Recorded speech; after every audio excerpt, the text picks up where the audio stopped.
আজকে তোমাদের জন্য নিয়ে এসেছি আরব্য রজনী থেকে খুব জনপ্রিয় একটা গল্প। গল্পের নাম আলীবাবা ও ৪০ চোর। অনেক বছর আগে পারস্যের এক শহরে থাকতো দুই ভাই। একজনের নাম ছিল আলীবাবা, সে ছিল অতি সাধারণ এক কাঠুরে।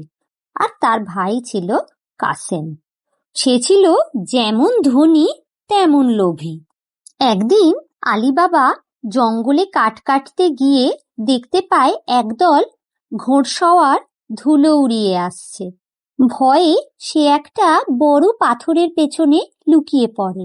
সে দেখে ৪০ জন সশস্ত্র চোর একটি পাহাড়ের গুহার সামনে এসে থামল।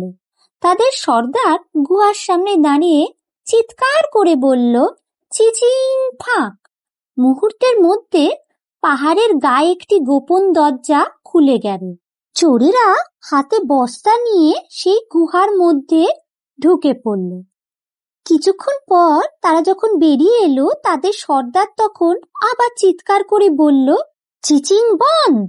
তখন সঙ্গে সঙ্গে পাথরটি আগের মতো বন্ধ হয়ে গেল।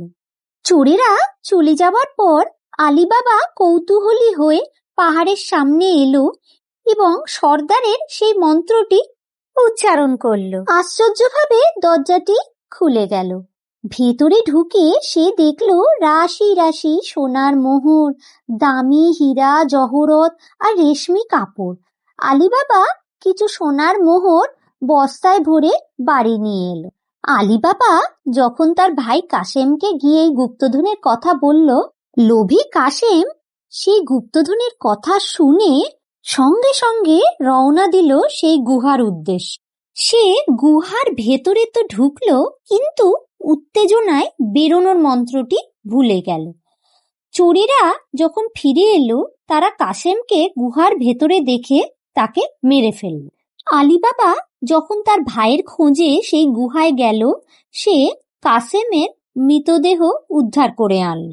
নিজের পরিবারের সুরক্ষার কথা ভেবে যখন আলীবাবা খুব চিন্তিত, তখন তার প্রিয় দাসী মর্জিনা তাকে একটা বুদ্ধি দিল। সে বলল, কাসেমের দেহকে সে যেন গোপনভাবে দহন করে, তাহলে কেউ সন্দেহ করবে না। এদিকে চোরেদের সর্দার বুঝে গেল তাদের গোপনীয়তা আলীবাবা জেনে গেছে, তাই রাত্রিবেলা তার দরজায় চিহ্ন করে এলো। মর্জিনা চালাকির কাজ করলো এবং সব দরজায় একে একে একই চিহ্ন এঁকে দিল, তাই চোরেরা আর সেই দরজাটা চিনতে পারল না।